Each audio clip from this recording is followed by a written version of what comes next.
जंगलात वाघाने शिकार केलेल्या म्हशीचा पंचनामा आणि शवविच्छेदन करण्यासाठी गेलेल्या पशुवैद्यकीय अधिकाऱ्यांसोबत भयंकर घटना घडली।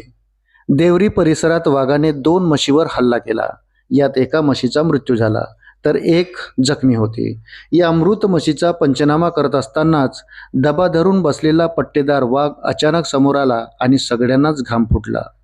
पट्टेदार वाघाने अचानक या 4 जणांवर हल्ला करण्याचा प्रयत्न केला। सुदैवाने त्यांनी आरडाओरडा केल्यानं आणि दाखवलेल्या धैर्यामुळे हे 4ही जण मृत्यूच्या जबड्यातून थोडक्यात बचावले। लाखनी तालुक्यातील देवरी परिसरात एका वाघाने म्हशीचा बळी घेतला होता तर दुसरी म्हैस जखमी केली होती। या घटनेचा पंचनामा करण्यासाठी वन विभागाच्या सूचनेनुसार शेतकरी गणेश मारवाडे यांनी पशुवैद्यकीय विभागाला कळवले। त्यानुसार गुरुवारी सायंकाळी 6:30 वाजताच्या सुमारास पशुधन विकास अधिकारी आपल्या पथकासह घटनास्थळी पोहोचले। जंगलात ज्या ठिकाणी म्हशीचा मृतदेह पडला होता तिथे पोहोचल्यानंतर अधिकारी आणि कर्मचारी त्या मृत म्हशीचे फोटो आणि चित्रीकरण करत होते। मात्र इतक्यात दबा धरून बसलेला वाघ अचानक समोर आला। काही कळण्याच्या आतच डरकाळी फोडत वाघाने या 4ही जणांच्या दिशेने झेप घेण्याचा प्रयत्न केला।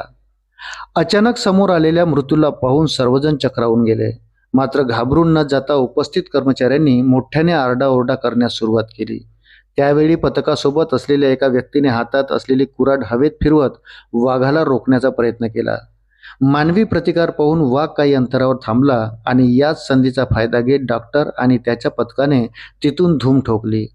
या भयंकर थरारानंतर देवरी आणि अड्याड परिसरात प्रचंड भीतीचे वातावरण पसरले आहे। वाघ अजूनही त्याच परिसरात वावरत असल्याने वन विभागाने ग्रामस्थांना जंगलात न जाण्याचे आणि विशेष खबरदारी घेण्याचे आवाहन केले आहे। अशाच नवनवीन अपडेटसाठी व्हिडिओला लाईक आणि चॅनलला सबस्क्राईब जरूर करा। धन्यवाद।